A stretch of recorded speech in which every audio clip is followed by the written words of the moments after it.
এই কুঠুরিগুলি ছিল আওয়ামী লীগ সরকারের নির্যাতনের আতুরঘর, যেখানে মৃতের মতোই দিন কাটত বন্দীদের। সারা দেশে এমন আয়নাঘরের সংখ্যা কত জানাতে না পারলেও গুম কমিশন বলছে এসব বন্দিশালার বেশিরভাগই র্যাবের। 5 আগস্টের পর হয়েছে আলামত নষ্টের চেষ্টাও।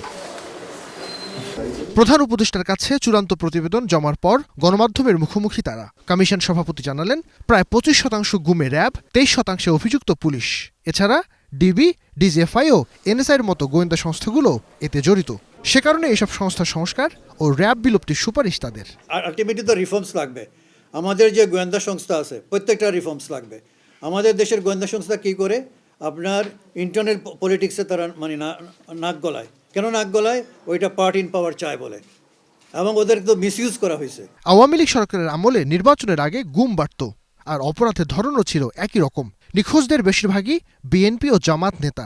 গত 15 বছরে নিখোঁজ 251 এর মধ্যে 36 জনের মরদেহ উদ্ধারের তথ্য দিয়েছেন বিচারপতি মইনুল ইসলাম চৌধুরী। যে 251 জন নিখোঁজ, they are the political opponents of the then regime. তখনকার যে রেজিম তার পলিটিক্যাল অপোনেন্টস বা পলিটিক্যাল মানে ডিসিডেন্টস, মেইনলি এলাকে বিএনপির লোকজন পাওয়া গেছে এবং জামায়াতে ইসলামের বা ওদের অঙ্গ সংগঠনগুলো পাওয়া গেছে। আর আপনারা দেখবেন আরেকটা প্যাটার্ন দেখবেন, প্রতিটা জেনারেল ইলেকশনের আগে 6 মাস 1 বছর আগ থেকে আমরা গুম ম্যাসিভ স্কেলে শুরু হয়েছে। 6 সদস্যের এই কমিশন গত 1 বছরেরও বেশি সময় ধরে সারা দেশে তদন্তের কার্যক্রম পরিচালনা করে 40টি টর্চার সেন্টারের খোঁজ পায়, আর জবাবদিহিতার প্রতীক হিসেবে আয়নাঘরগুলোকে জাদুঘরে রূপান্তরের সুপারিশ করে। র্যাপিড অ্যাকশন ব্যাটালিয়ন বিলুপ্তিকরণ। Naim Abir, Star News, Dhaka.